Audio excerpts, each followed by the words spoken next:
Selamat datang di channel Cerita Cinta. Channelnya cerita cinta romantis. Sebelum lanjut, mohon dukungannya dengan like dan subscribe dulu. Berondong Plus, bagian 23. Elang tentu sempat ragu, mengingat melakukan hal seperti itu bukanlah kebiasaannya. Tetapi di sisi lain dirinya mencemaskan Catherine, terlebih Elang sudah memeriksa semua toko di dekat sekolah. Alhasil dengan mengendap-endap, Elang dekati jemuran itu. Sebelum mengambil, dia edarkan pandangan ke segala arah, memastikan tidak ada orang yang melihat. Saat merasa aman, Elang ambil celana itu di jemuran tersebut. Selanjutnya, dia cepat-cepat kembali menemui Catherine. Ketika melihat Elang kembali, Catherine tampak senang sekali, dia merasa lega. Elang berlari ke hadapan Catherine, kemudian dia ambil celana yang dia sembunyikan di saku celana. "Nih, cepat pakai," suruhnya. Catherine terima celana segitiga pemberian Elang itu. Akan tetapi dia terheran, karena merasa kalau celana pemberian Elang tidak tampak baru. Bahkan ada bau pengharum di benda tersebut. "Kau yakin membelinya? Kok kayak nggak baru?" selidik Catherine. "Pakai sajalah." "Terus segera pergi ke ruang BK sebelum terlambat," balas Elang memaksa. "Mau aku pakaikan?" tawarnya. "Nggak usah." Catherine langsung mengenakan celana yang dibawakan Elang. Catherine berhasil lolos dari kecurigaan para guru. Dia bisa menghadapi semuanya dengan baik, karena pandai bersilat lidah. Kini dia kembali menemui Elang ke kelas. Cowok itu sendiri tampak asyik mengobrol dengan teman-temannya. Catherine nyariin kamu tuh, katanya ada urusan OSIS," ucap Aldi. Elang bergegas menemui Catherine, dia langsung menanyakan apa yang terjadi. "Semuanya lolos, El. Jadi pemilik benda itu masih menjadi misteri," ungkap Catherine. "Gimana guru-guru bisa masukin kamu dalam daftar?" tanya Elang. "Mereka cek CCTV. Dari sana mereka tahu, kalau aku salah satu cewek yang berjalan menuju laboratorium hari ini," jawab Catherine. "Tuh kan. Padahal aku sudah sering bilang, kalau mau ketemuan, lewati jalan yang gak ada cestnya," pungkas Elang. Iya. Lain kali aku gak akan lupa," sahut Catherine. "Ya sudah, aku ke kelas dulu.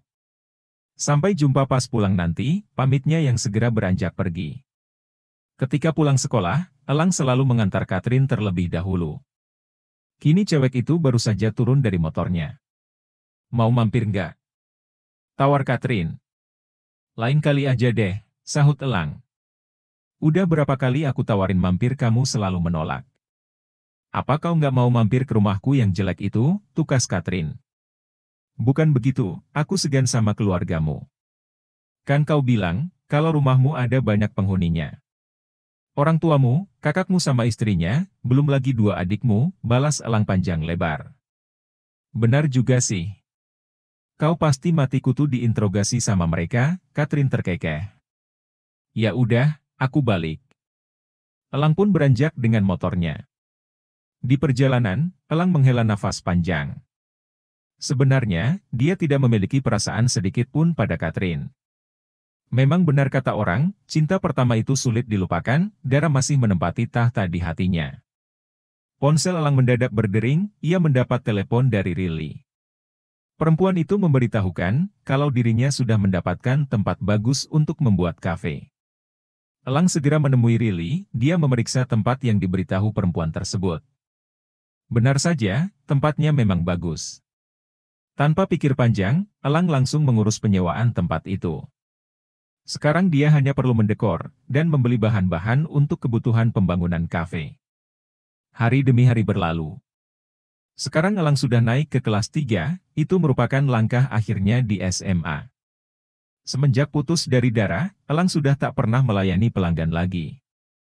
Kerjaan dia hanya mencari anggota baru lebih banyak di bisnis Special Friend. Siapa yang menduga, hubungan Elang dan Catherine masih langgeng sampai sekarang. Mereka sudah berpacaran hampir setahun lamanya. Keintiman keduanya juga masih sama saja, seperti sejak pertama kali membangun hubungan. Tidak jarang Catherine bermalam di apartemen Elang. Catherine berdiri di depan wastafel karena mencuci tangan. Namun, Elang tiba-tiba menyerangnya dari belakang. Perlahan tapi pasti, cowok itu memberi pagutan penuh gairah. Catherine tak kuasa menolak, sampai genjotan nikmat pun terjadi. Elang lagi-lagi menggempur Catherine dari belakang, kali ini Catherine hanya menurunkannya sampai lutut. Sepertinya, kejadian terakhir kali sudah membuatnya jera. Saat saling terpuaskan satu sama lain, kegiatan nikmat berakhir. Elang maupun Catherine segera memakai celana mereka kembali. Catherine tampak memasang raut wajah serius, ia menatap Elang yang tampak meminum segelas air. "Kalau aku hamil, apa kau akan menikahiku?" tanya Catherine. Elang berhenti minum. "Jangan mencemaskan hal yang belum terjadi," tanggapnya. "Aku hanya ingin melihat keseriusanmu pada hubungan kita." "Tolong katakan padaku kau akan menikahiku," tuntut Catherine. "Astaga, Cat. Kita belum juga lulus SMA, kok udah bicara masalah nikah aja," sahut Elang. "Gak usah berbelit. Bilang aja kamu gak mau nikahin aku." Timpal Catherine cemberut. "Kenapa kau jadi tiba-tiba serius begini?" balas Elang. "Karena kita udah lama pacaran, terus kita udah sering bercocok tanam juga. Jadi aku butuh kepastian," tegas Catherine. Dengan cepat dia mengambil tasnya karena ingin pergi secepatnya. "Kita putus," ucap Catherine sambil keluar dari apartemen. Elang hanya mematung menyaksikan kepergian Catherine, dia bahkan tak mengejar cewek itu. Elang menundukkan kepala. Dia hanya merasa, kalau dirinya pasti akan sulit jika menikah dengan Catherine, tak peduli itu sekarang atau nanti. Alasannya karena, Elang memang belum merasakan cinta pada cewek tersebut. Ponsel Elang bergetar, dia mendapat pesan dari Regan. Katanya cowok itu sudah menunggu di gym bersama Cakra. Elang segera bersiap pergi ke gym. Dia, Regan, dan Cakra memang masih rutin ke gym hingga sekarang. Sesampainya di gym, Regan dan Cakra langsung menyambut. Elang lantas bergabung bersama mereka. "Makin hari kau semakin tampan saja, Cak. Pelangganmu katanya terus bertambah," komentar Elang. "Kau benar. Aku rasa dia lebih populer dariku sekarang," tanggap Regan. "Ini semua berkat kalian. Kedua orang tuaku saja sampai kaget melihat perubahanku sekarang. Cewek-cewek anak tetanggaku bahkan pada mendekat padaku," ungkap Cakra. Setelah 5 bulan lebih rutin makan, berolahraga dan meminum suplemen, Cakra sukses merubah penampilannya. Kini dia terlihat tampan sekali, dengan tubuh ideal seorang lelaki. Ia tak kalah tampan dari Elang dan Regan. Cakra juga sudah menjadi salah satu anggota Special Friend 4 bulan lamanya. Siapa yang menyangka? Dia sekarang berteman akrab dengan Regan. "Pokoknya, kau harus terus merawat tubuh dan penampilanmu, supaya nggak balik ke asal," tukas Regan. Iya. Berapa kali kau sudah bilang begitu?" "Oh iya, El. Regan katanya ingin ikut aku casting iklan," ucap Cakra. "Yang benar, Gan. Kau tertarik mau jadi aktor juga?" tanya Elang. "Nggak. Aku cuman penasaran aja. Lagian Cakra terus memaksa mau minta temanin, dasar ban kaleng," cibir Regan. "Idih. Lagian aku nggak maksa kamu kok," timpal Cakra.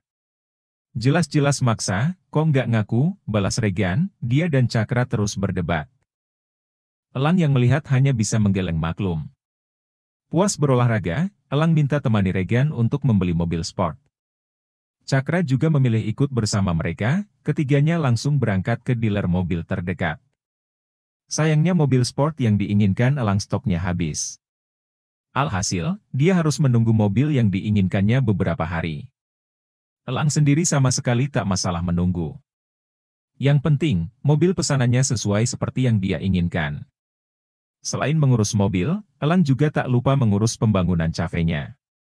Pembangunannya sendiri sudah hampir rampung. Jabatan Elang sebagai wakil ketua OSIS sudah dicabut, karena dia sudah duduk di kelas 3. Hal serupa juga berlaku pada Catherine dan yang lain. Seluruh murid kelas 3 diharuskan fokus dengan ujian kelulusan. Semenjak marah terakhir kali, Catherine dan Elang tak pernah bicara lagi. Saat berpapasan pun keduanya tidak saling menyapa. Sampai suatu hari saat pulang sekolah, Catherine menghampiri Elang. Aku ingin bicara. Tapi nggak di sini, kata Catherine. Ya sudah, mau sekalian makan siang? Tawar Elang. Dia cukup senang, karena akhirnya Catherine mau bicara dengannya lagi. Oke. Catherine segera naik ke jok belakang motor Elang. Ketika baru menjalankan motor sekitar 5 menit, Catherine menyuruh berhenti. Kenapa? Tanya Elang bingung. Berhenti aja, desak Catherine. Meski heran, Elang pun menepikan motor dan berhenti. Kebetulan, Catherine menyuruhnya berhenti di tempat sepi. Kita bicara di sini saja, kata Catherine. Katanya mau sambil makan sih, aku dilamar seseorang, El. Masalahnya keluargaku terus bersikeras untuk membuatku menerima lamaran lelaki itu. Potong Catherine. Lalu, tanggap Elang singkat, dengan raut wajah tidak enak. Karena sejak awal, dia memang tak pernah cinta pada Catherine. Apa kau tidak mau melakukan sesuatu? Apa kau akan membiarkanku menikah dengan Ustadz itu? Timpal Catherine. Ustadz. Bukankah itu artinya dia laki baik? Sahut Elang. Baik. Tapi apa artinya pernikahan kalau aku nggak suka dengannya? Elang turun dari motornya. Tapi, Cat, lelaki itu lebih baik dariku. Aku rasa kau lebih baik memilihnya daripada aku, tuturnya, mencoba bicara baik-baik. Tapi aku sayangnya sama kamu. Apa artinya hubungan kita selama ini? Apa itu tak berarti apa-apa untukmu? Geram Catherine, air matanya perlahan bercucuran. Elang segera membawa Catherine ke dalam pelukannya. Maafkan aku, Cat. Tapi aku rasa itu yang terbaik, karena aku sadar kalau aku bukanlah cowok yang baik untuk kau nikahi. Aku butuh waktu untuk berubah, ucapnya. Catherine sontak mendorong Elang, pelukan cowok itu seketika terlepas. Bilang saja kalau kau nggak pernah cinta padaku. Iya kan? Aku tahu, karena tak pernah melihat ada cinta di matamu. Kau hanya mau enaknya aja. Kau cowok paling jahat di dunia ini. Amuk Catherine. Usai berucap begitu, dia melangkah cepat meninggalkan Elang. Cat, kau mau pulang dengan apa? Biar aku antar saja. Pekik Elang, mengingat dia dan Catherine ada di tempat sepi. Akan tetapi, Catherine terus melangkah maju dan tak menanggapi Elang sama sekali. Elang lagi-lagi hanya membiarkan Catherine pergi.